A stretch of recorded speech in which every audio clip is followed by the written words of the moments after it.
What's up, guys? Welcome back to another episode of A Dog Let's Talk About It. We got a very, very, very special episode today, so stay tuned. You're going to want to watch it to the end, especially for all my ladies. This is your episode. But first, make sure you can follow me on Flores Bullies Official on Instagram and all social media platforms. You know, I'm Benny from Flores Bullies, and alongside me, hey, Joe at Powerhouse Kennels 2. Follow me at Powerhouse Kennels 2.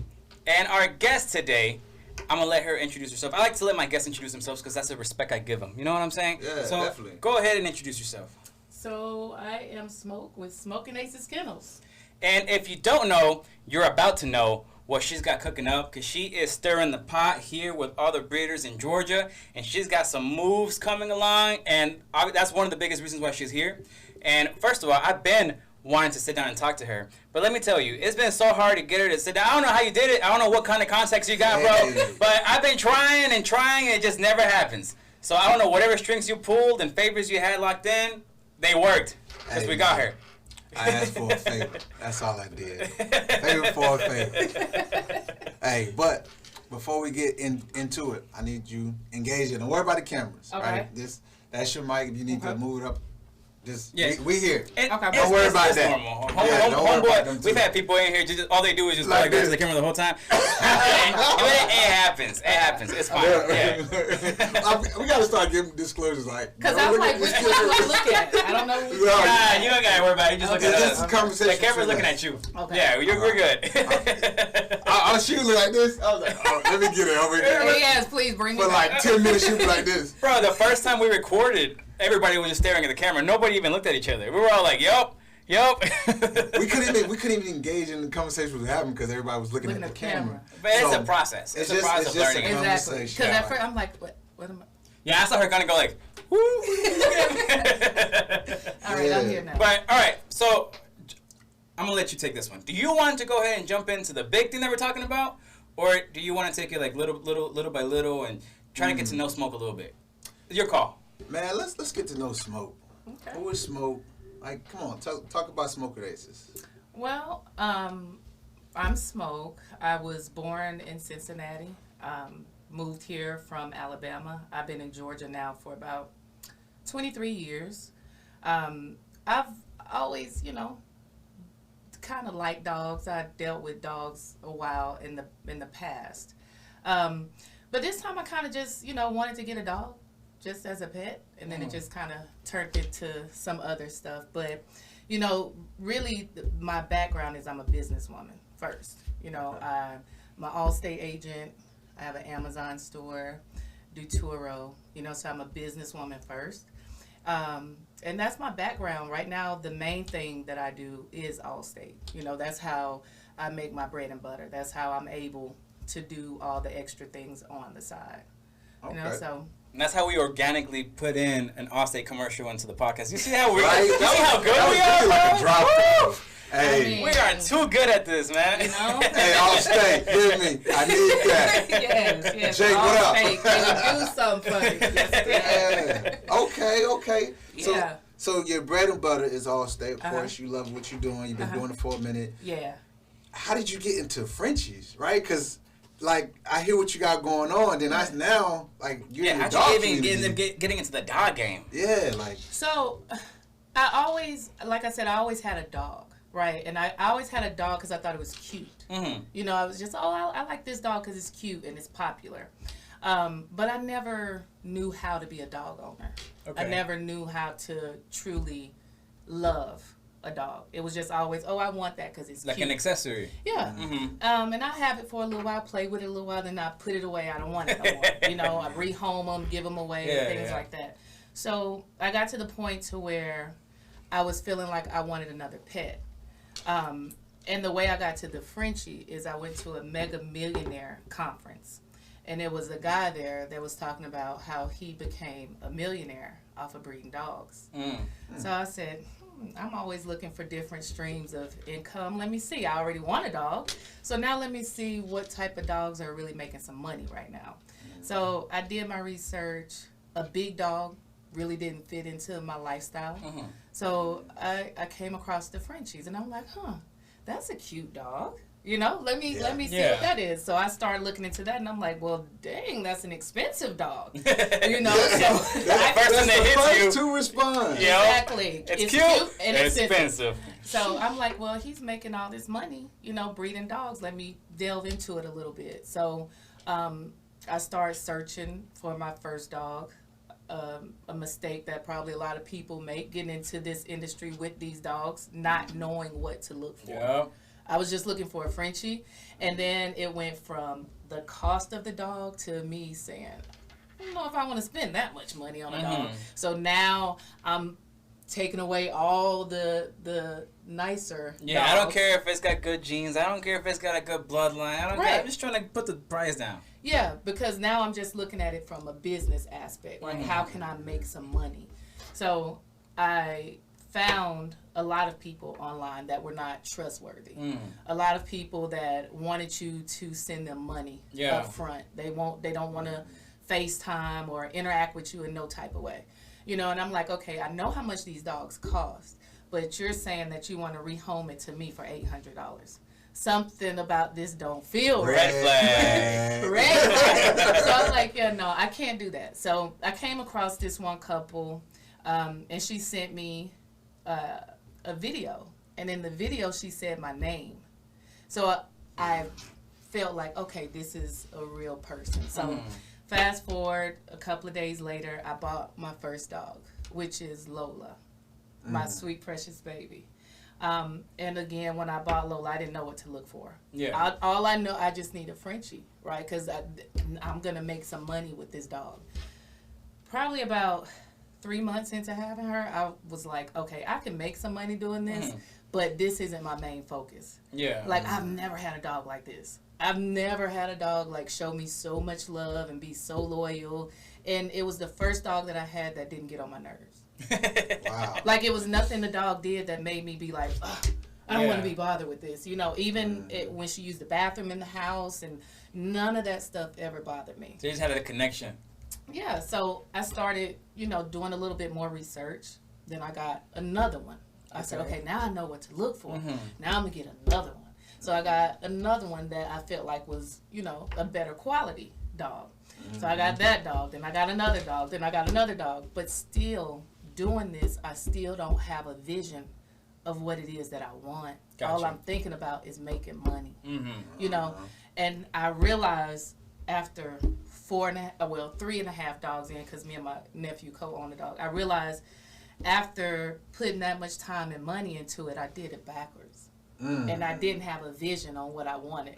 Amen. I was just thinking about how I can make some money, So I kind of wasted some money trying to make some money and not doing it the right way. And I think that's a big mistake that people make, especially for all the people who are like new to this, and even the young, like new generation that's getting into the dog game. All they're thinking is, I'm gonna make money. I'm gonna make money. Old dude made some money off that dog. If I buy a dog from him and I get it, boom, I'm gonna make money. And that's not how it works. No. You do have to have a vision to know what you want, so you can create a brand, create a look, so people can come to you for that specific look. If not, you're just another one of the pile, man. Right, and see, I didn't think about it like that because I had the money to do it. But in hindsight, I didn't have the money to lay the foundation for what I wanted in the end. I had the money to buy the cheapest Frenchie that I could find. The entry level, the least of amount of information, and you can see it in the programs. Yes. Yeah. Like once you get past that, I'll say second Frenchie, you start to really look at these dogs and you start looking at programs, and that starts to separate the price. Right. Absolutely. Absolutely. That's what I picked up. Yeah. And so like people like you with your dog, your dog is a standard, beautiful dog.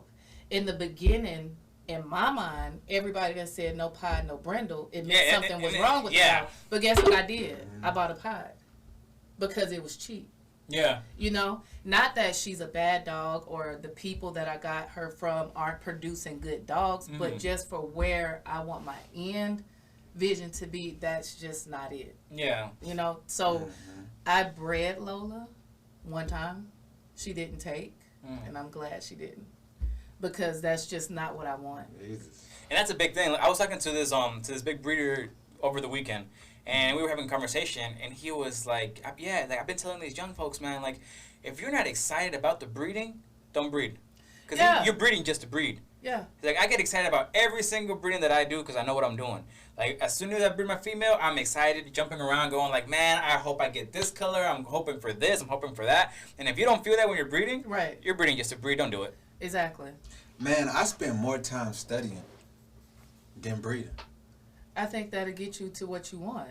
I spend more time looking at dogs, pedigrees, and studying them and like the look of them so much that I know that's the direction. Right. That's why I say like once you get past that I would say like that facade, you know, that wow, I own a Frenchie, and then like you said, once you looked at like I'm in business, right, I have to make sound business decisions that's gonna look like my future, right, not my right now. Exactly. And a lot of people that got in the game was just like, I want the right now. That's the return. Right. Not understanding you made that investment, it ain't gonna return right now. It's gonna return in a few years, and it may not look how you want it to look. Exactly. So now you gotta get rid of it and Exactly. start all over again. Exactly. Which And that is money. Yeah. Yeah. And not to mention all the money that you spend just to get to making money. Yeah, You know, I mean, I've there's a spent stud, a bat. thousands of dollars, and I haven't made any money. But the goal was to make money. And you know, you could get a dog that has health issues. Yeah. And what are you gonna do? Do you love your pets enough to say I'm gonna keep you and love you anyway, or do you just throw it away because it's something wrong with it? You get to the next. People do what they have to do for their camp, you know. But for me, I do want to have a successful business, but I do love my dogs at the same time. And we always talk about that, right? How important it is for the breeder to like actually love their dog, to actually feel for the dog. Right. If the dog's in pain, you're in pain. Yeah. The dog's sick, you're feeling bad because your baby's sick. Yeah. You don't look at it like, that one's sick, throw it away, man. Give me another one. Yeah. Like I can't fuck with those kind of breeders. You know what I'm saying? I can't. Like even if I wanted to, I can't do business with them. I can't do any sorts of like friendship, nothing. Because that's not the kind of vibe that I want to be around, right. You know? But and speaking of that, I feel like it's also very important that when you first get in the game, it's so important of who's around you that's already in the game that influences you on your next decisions. Yeah. Like if you get in and you start like getting around all these like, you know, unexperienced breeders that are just trying to flip dogs, you're gonna fall into that deep hole, and it's gonna take you a long time for it to come out. And if you're lucky enough to find somebody with experience already in the game that's already doing things right, it's a big blessing. Yeah, it is. And for me, it's important for me to not stay in one area. I don't want to stay in one zip code. I don't only want to look at people in Georgia or deal with people in Georgia. This is a really big world. You know, it's a lot of people in Georgia, Florida, California, all over that think they have the best dog. But the best dog probably haven't even been shown yet. You know, so if you stay in one place and one place only, and you only look at this one group of people, there's a lot of stuff that you're going to miss. Yeah. So I'm slowly branching myself off to, you know, to meet people in different areas. And with social media, it's easy to do that. Yeah. You know, because just like a dude that I just saw, I didn't even know he was in Georgia. You know, so it's good to have people all around and not just people that only have one train of thought or one mindset. Yeah. It's good to hear it from other people, because those group of people don't know everything. Exactly.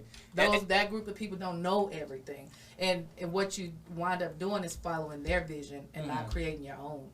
Yeah, that's a huge thing, and like that's one of the reasons why I started like the whole like the little podcast thing on my channel, because I just wanted to sit down and talk to people and just pick their brain. And I tried like just like I tried getting you. It took me forever to get this dude. It took me.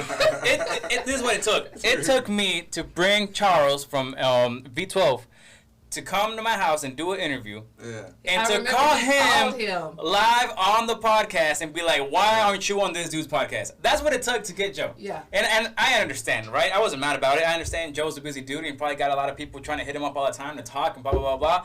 And he's probably like, you know, he can't just give his energy out to just anybody. So like when he finally did, like I was like, you know, I was thankful for it, and that ended up leading to what we're doing now. Right. Because a lot of people would be like, if I'm a bully breeder, I'm only gonna talk to bully breeders. Right. If I'm a Frenchie breeder, I'm only gonna talk to Frenchie breeders. So now here you got a bully breeder and a Frenchie breeder just sitting down talking about business, dogs, and just networking, which is like what you're talking about. Right. You can't just be focused on one thing and just zero in on that, because you're gonna miss out on so much. Absolutely. Like I would have never met you if I would have been like just bullies. I would have never met you if I was like just bullies. And yet again, here we are. Right. Because a lot of people try to put us in like categories because we what type of dogs we breed. Right. But when we're at the vets, we're not talking about our breed of dog. We're talking about the lifestyle. And breeding is a lifestyle. It is. This is literally a lifestyle, because I can be on the phone and I may say something and then somebody look back as if like I'm talking to like a person or about a person, and I'm talking about my female dog. Yeah. What? And it takes somebody, and then once they see like my logo or my name, like, okay, you do dogs, like yeah, then you got a kennel. But this is like a culture. This is a community where this information is spread across all breeds. Right. We just so happen to be in the bully community. Right. But we all share the same, like, you know, the same pains. Right. Because hey, like you said, when you have dogs that are struggling, you feel they struggle. You feel their pain. When you have, like you said, you're getting ready to do a breeding, you excited about it. I'm not going to lie. Every breeding I do, I'm excited about it. Yeah. Because I'm literally studying and I'm putting them together and I'm looking at the outcome and how it's going to come, and I'm just excited to see it. Right. So I'm the same. Like, if you're not committed like that, like then you're not a breeder. To me, you like backyard, because yes, you can put two dogs together. But then you just got dogs. Yeah, anybody can do that. I went down to Mexico, dogs were doing it by themselves in the street. Like, it didn't take nobody to do it. Yeah. You know what I mean? Like, the dogs do it by themselves. And like, talking about homework, like, I know you had to do your homework in order to get that litter that you brought to my house when we did the podcast. Like, let me tell you, I was in love with that litter. And if I would have had the money to purchase one of those puppies, bro, I would have. Yes. Oh, my God. Those puppies were beautiful. Y'all need to do that. And there was a whole litter came out like that. And it didn't happen by chance. No. Right? Exactly. That's over 20 generations of creams. Yeah. On both sides of the pedigree. Like, long lineage of just creams. It wouldn't just happen like, oh, I got a female that's blah, blah, blah. I'm going to breed it to a cream dog and they're going to come out cream. No. No, it don't work like that. It don't work that way. Do your homework. Yeah, intentional and but unfortunately it's not going to happen again. What you talking about? Oh. No, man, that's the beauty of breeding. I want to create Joe, something. I wanted one. Well, we got something else coming, and those gonna be. But that right there, that is a one. What I learned is, and they're not gonna tell you. Some people say it, some people don't. But I hear, you never repeat a breeding because it never comes out the way you think it's gonna come out. Yeah, yeah, I've heard that. But then I just heard recently someone said, I would do a repeat breeding because they say the second time around they come out better. Like the results are better. So I don't know, but me personally, everybody has their own, take on stuff like that. It was nice. It was beautiful, special. Bro. And I'm mad at you now. And in photos, all of those cream dogs up there in the photo, like it was just beautiful. It was awesome to see. And if I would have known you weren't gonna do it, I would have never started this podcast with you, bro. Hey man. But that just goes back to show you, like, there's a difference between someone that has dogs and someone that breeds dogs. And a lot of people just have dogs and they're just putting them together. Yeah. They're not really breeding them. Because first thing I always ask, what's the pedigree? A lot of people they look at it as the mom, the dad, and that's it. And the puppy. No, the pedigree is like what bloodline that is off of. Where's the consistency at, right? Man, it gets deep when you really study pedigrees and how to pair these dogs. Write that down. We're gonna do an episode on pedigrees and all that. That's the secret pedigree sauce. They ain't getting that. Yeah, you gotta come to Powerhouse if you want that sauce. Yeah, come sign up for mentorship. Well, one of the things that we also talk about a lot, you and I, Joe, and it goes hand in hand with the reason why we're here today and what we're here to promote is we always talk about dog shows, right? We always talk about dog shows, and we always like to talk shit just because that's what we're doing. We're not politically correct. We like to talk shit about what we would like to see, what we wouldn't like to see, what's cool, what's not at dog shows, just because we've been at different dog shows. One thing that I think we haven't seen, at least me personally, is an all-female dog show, right? Female breeder dog show. I haven't really seen that, and when I saw it started popping on my social media, I was like, damn, that's pretty cool. Like, I've been wanting to get, like, female breeders on the podcast. I talked to a few. Even the girl who sold me my Frenchie, she was like, nah, I'm shy. And then I talked to this other girl who posts on social media almost butt naked, and I'm not judging, that's you, almost butt naked with her bullies, and I'm like, can I get an interview with you? She's like, nah, I'm shy in front of the camera. I'm like, I don't know about that. Like, you can come dressed like that if you want to, if that makes you feel more comfortable, but I've never been able to get, like, you know, actually, like, a female breeder here. And when I started seeing that you started pushing this movement of doing a show for just female breeders, I thought that was awesome. Because it's like empowering women in the dog game, which I'm pretty sure it's safe to say that it's like male, like a majority, it's males, right, that are doing the breeding. But the fact that the female community can come together and host a show like that, I think it's a beautiful thing. So if you can kind of talk us a little bit about what's going on, what you got going on with this dog show, so people can start knowing what's up. Well, first, I don't consider myself a breeder. I don't consider myself a breeder. I don't have any productions. I have not produced any dogs. I have dogs, but I am working on establishing myself as a breeder. So there are amazing women out here that are breeders, that are whelpers, that are behind the scenes, that, you know, if it wasn't for them, the camp wouldn't be the way that it is. For sure. A woman is a lot more attentive naturally than a man. And if you have a camp that is blessed to have a husband and wife or just a partnership, the woman in that role is typically a lot of times going to be a little bit more nurturing towards the dogs and towards their needs, right? So the women are just a little more attentive in that way. For me, again, because I'm not a breeder, I looked at it again from a business aspect, but not how I can make money, because I'm not making any money off this. You know, I looked at something that has already been established to see how can I take that and make it better and highlight the women in the industry. I've been to 4 shows in the last 6 months. And all of the shows that I've been to is very male dominated. Yeah. Very much so. I don't see a lot of women there. I see some kids there, but it's not a real woman-friendly environment for some women that do help their camp. A lot of women don't like all the rah-rah that comes along with it. They want to, you know, get dressed, put on something nice, and go somewhere and feel like, okay, I'm not going to be gawked at, or I'm not going to be grabbed on, or it's not going to be a lot of people in here screaming and hollering, you know. And I wanted the women to have an opportunity to highlight and showcase what it is that they do, the whelpers, the breeders, the women that make the all-natural food, the women that do the clothing, all that type of stuff, and have something tailored specifically for them, and then make it real, real nice. Of course, we do want the men to come out and to support us, but this vibe is just something totally different. Like, this is all the way upscale. That's the vibe I've been looking for. You know how she said none of that rah-rah, none of that screaming, none of that toxic masculinity that be in the shows, bro?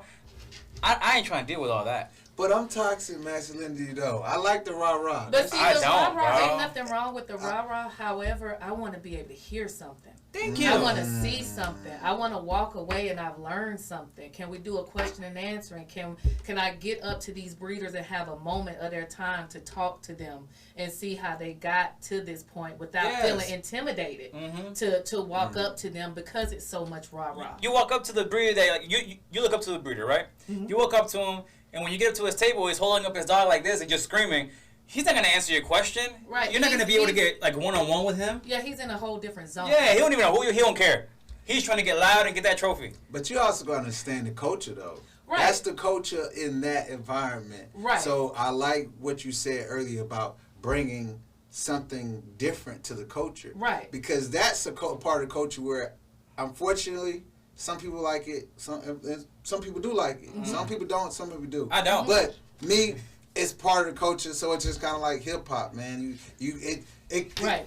The gang and all that stuff comes with the hip hop culture because of the lifestyle where it comes from. So I think dog shows are not really the time to talk to people right? To try to like get to talk to them, get to know them, because it's very, like you said, it's very hostile, right? Oh, yeah. And it's a lot of movement, a lot of motion going on. And with so much been going on with these breeds and people, doing like a lot of these shows and outside these shows, now people are even more on alert. So it's kind of like, it's best if you see somebody, grab their business card, take a picture of they logo or their program, and shoot them a DM. Which is another reason why I want to do this show this way. Because I'm a fan of that. I'm sorry, but that's what I'm looking for. I don't want to change the culture. Yeah. I just want to add a little segment in there for the ladies to feel like they can be heard, they can look beautiful, they can do their thing and still be noticed for what they do. Not for how they look, not for how they're dressed, not for none of that. You get a lot of people say, well, the ladies, they come to the show and they got on tights and they got on T-shirts. Well, it's a dog show. Yeah, it's a show at the end of the day. Come on, it's a dog show, but it's not a place where you're going to see a lady walking around in high heels on with a sundress. It's just not that type of environment. But my show is after 5. There's a dress code. You can't wear ripped up jeans and stuff like that. It's setting the tone. And when you put on clothes, to go somewhere, typically you act a certain way. Yes. You carry yourself a certain way. So the details and the aspect of my show is just, I wanted to do everything different from how the normal shows that I've been seeing. Yeah. And I've gone to some great shows. All the shows that I went to were good shows. I can't say nothing bad about none of them. Bully Mansion, The South Got Something to Say, Jumping Like Crazy. Rumble in the Jungle was out of control. I mean, so many people there. That place is crazy. Yeah. Still can't like, the amount of networking was just... It's crazy. Yeah, I can only imagine. Like, and then the one I just went to Saturday, Carolinas versus Georgia. Yeah. That was an equally nice show. It wasn't as many people, but it was extremely organized.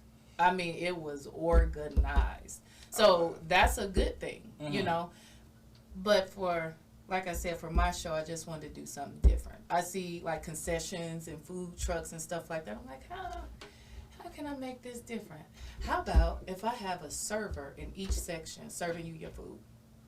Little one and dine kind of experience. I like that. See, you got my attention. Hold on, man. That's what I'm talking about. Hold on, man. It makes me feel classy, bro. You know what I'm saying? I want to dress up nice and just sit down and just talk business. And then you standing at a high top table and you talking to another breeder that you've been wanting to talk to, and you got somebody walking around passing around hors d'oeuvres. You got me sold, man. You got me sold. You know what I'm saying? So sound kind of like a mixer. Yes. Like a mixer. Vibe. Absolutely. Okay. Yeah. So I hear the women. What's the attire for the men? Like the men. I mean, you can just put on a collar shirt. Some slacks. If you want to do I would wear like a graphic tee, maybe if you wanted to wear like your kennel shirt with a blazer. Yes. Some make nice it jeans and some tennis shoes. Yeah. Something like that, but no ski mask. Absolutely no ski mask. Yes. So if we come in with the push icy magic, I can't come in. Get out, man. Go home. We don't want none of that. What's wrong with you? For one, wow. Here's the thing. Okay. It's after 5. Okay. It's from 5 to 10. Yeah. Imagine a whole bunch of folks in the parking lot at 10 o'clock with a ski mask. You don't need none of that. You're right. That ain't. I gotta make sure the security of my women, yes, and everybody in the building, everything is good. Not to say that people that wear ski masks is anything bad, but if you do decide to get crazy, don't nobody know who behind that ski mask. Exactly. Really don't. So I gotta protect everybody there. I'm gonna have security. People walking out to their cars at nighttime. I gotta make sure it's somebody there to make sure they can get to their car. These people got thousands of dollars worth of dogs. So the dress code is very strict. The dress code is very strict. If there's any type of gambling, I don't care who you are, who your camp is, you have to leave. Oh wow! Hey, I like it. Hey, I'm all for it, bro. Hey, I've been telling you since day one about like my take on dog shows, my personal take, and that's the vibe that I'm looking for. Yeah. And I'm still going to the rah-rah shows. Mm-hmm. But for my show in particular, if you see Smoking Aces doing a show, just know it's got a lot of class to it. Okay. I'm all for it. Well, if people want more information on the show, booths, entry fees, more about the dress code and everything, where can they find all this information? They can go to my Instagram, Smokinaceskennels. I have a link to the Eventbrite on the page. If you purchase the tickets online, I'm trying to help y'all have a nice show. If you purchase the tickets online, you get 2 free dogs per ticket. If you do not purchase your tickets online, the dogs are $20 at the door. Okay. Purchasing the tickets online allows for me to prepare better for the crowd and for the people that I'm going to have. So if I know that it's going to be X amount of people here, I may have my butlers walking around longer. Got you. You know? So that allows for me to make a better business decision on what I'm going to have there. And it also allows for you to get 2 dogs in for free. So why not? Yeah, no, that's a great deal. That's a good deal. People be charging some crazy amounts of money. $60 a dog. Yeah. So I'm like, I'll definitely take that. And we'll definitely leave the link in the description below so you can go buy your tickets. Ladies, go out there. Go show some support to the lady community. Fellas, if you're going to go, support your ladies. Or if you're going to go, simply just support the ladies in the bully game, in the French game. Go. Make sure you dress nice. Look good. No skis mask, Joe. I don't want to see you there with no ski mask. Man, I was going to come with my little Shiesty. We I'm kicking just you saying. out. Me and Lil Boo Boo was going to come with little Shiesty. I'm just saying. But, hey, man, y'all definitely, if this is a normal dog show. So if you're looking for a dog show that's going to be happening right here in the city, you don't have to drive to a different state. You don't have to drive hours away. It's right in your backyard. Come out. It's ran by ladies. It's hosted by ladies. And it's just a dope dog show. So I'm excited for the experience. I think what she's doing, Olivia Smoking Aces, is dope. The concept. I'm looking forward to seeing how you roll out everything. And who are some, like, you say you got a lot of dope lady breeders on the bill. What are some of those ladies' camps? So we can highlight. Yeah, we can go ahead and shout them out. Shout them out. I got Push and P. If you in the dog game on this side, unless you're doing Chihuahuas or something like that, you done heard that name. You know who she is. Push and P.